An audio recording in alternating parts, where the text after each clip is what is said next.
hello to you and giving enough space on the recording so you can actually hear me. All right.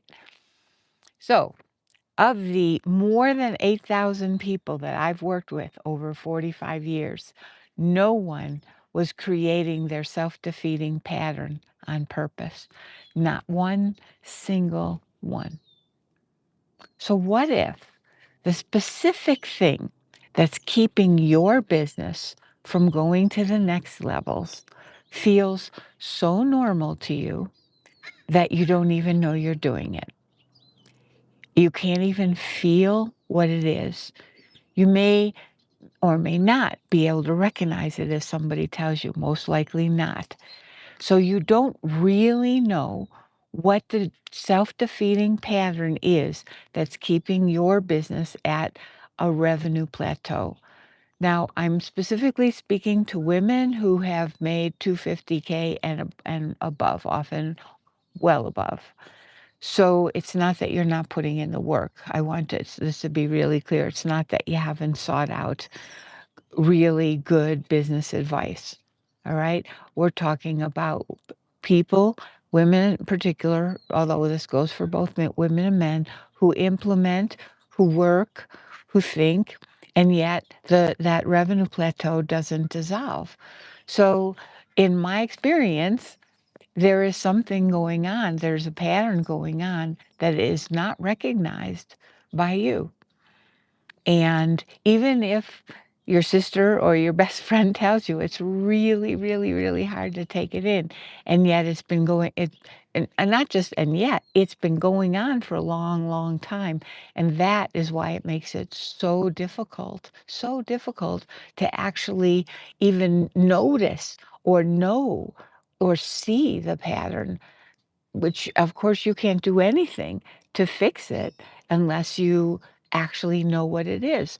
Now, the insidious thing is that if you don't know what is going on within you that is making the pattern, which is creating the revenue plateau, then you can't fix it, right?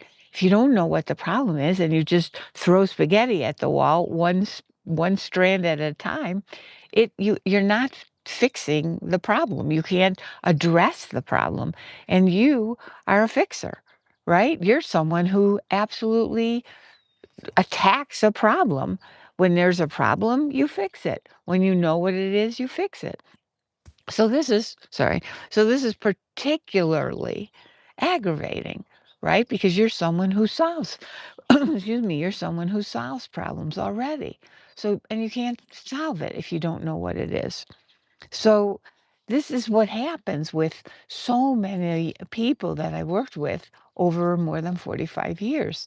And it leads to enormous frustration and aggravation and wondering if there's something wrong with you, and a lot of work, like a lot of work, really, really, really feeling like you're working 24/7, feeling like you're in a Groundhog's Day when you wake up, wondering like what else can you possibly do? What else? Like you've really put yourself into fixing this problem. Unfortunately, as I said, it's the wrong problem.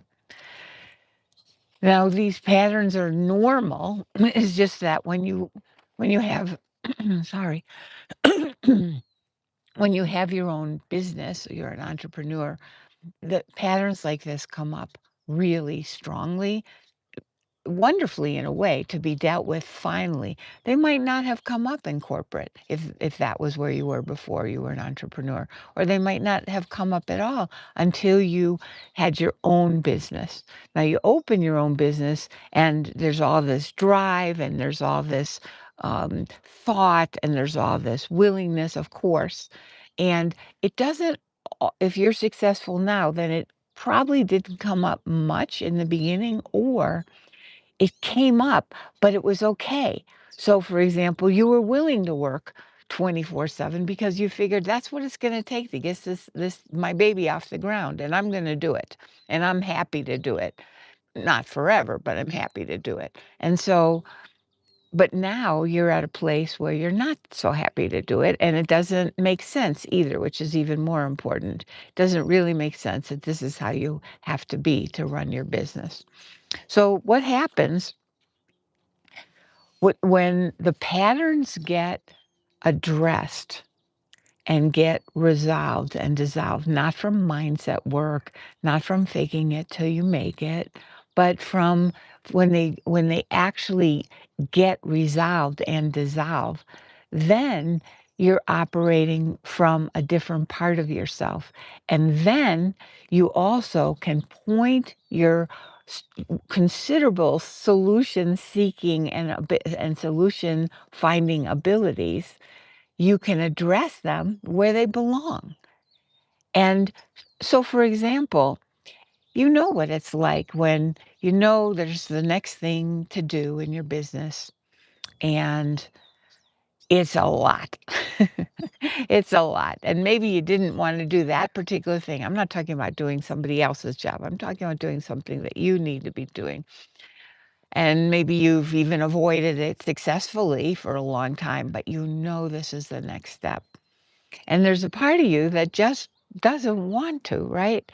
Or feels burdened by doing it. Now that part can tend to lead the show. But when and you'll have that kind of response if you're doing something new that's really takes a lot of your own thought and effort and energy and true resources. But if you are working the problem, if you can once you get past, let me put it this way, once you get past that, ugh, I don't really want to do this, and you are contacting the part of yourself which is actually willing and eager to take this new initiative, and then you do it, it feels more like flow. It feels more like grace. It feels more like, okay, like I really can do this. I'm putting work into it. I'm willing to put work into it, and I'm not going to stop at my automatic no. Do you know what I'm talking about? Have you had any of that recently? I know I've come across that a lot, and I've really seen, like, I see myself just locked down. No, I don't want to do that. And at this point, I'm very aware of that, and I know what to do for inside myself to be able to contact who I really am and my true willingness, my true desire, my true resources, and not have to go through that no, because the no, it just leaves. It just leaves. I don't feel it in my body. But you know what I'm talking about, right? So once you get to that point, which you can, once you know what the problem is, once you know what the inner obstacle is, the patterns that you've been doing without realizing it for so many years in so many different ways, once you actually see them, it's like, oh my gosh, how could I not have seen this for so many decades? Once you get there and once you do the work to actually dissolve those places inside you so that the patterns that you're working with serve you, then you run your business from a whole different part of yourself. And very importantly, once you see and dissolve the patterns, then you can actually fix the problems in your business because you're pointed in the right direction. You're no longer pointed at the wrong problem and the wrong solution. It frees up so much time and energy. One woman that I worked with recently, she could feel and experience her pattern of accepting only crumbs. And as we worked to resolve this, really just partly resolving it, because this is what happens as soon as you start to these things start to open. She basically found herself driving to the office and proclaiming what she was doing, proclaiming what she was demanding, claiming herself, standing up for herself, and redesigned her entire presence in her business right then and there. And it was so freeing. She looks so happy about it. It's wonderful to see her face. That's just one example of what can happen when you're not trying to fix the wrong problem and the wrong pattern. So, as I said, like for her, it was accepting crumbs. And you can imagine that that kind of pattern is really invisible because it feels normal. So, what about you? What now? You are not going to be able to see a pattern that's invisible to you. However, perhaps some inklings have been coming to you that are familiar, that you're seeing a little bit of a pattern in your life. And if they are, like hold on to that, really pay attention to that because that's a beginning of an opening to help you know what the real problem is so you can handle it, which is something you're so good at. Okay?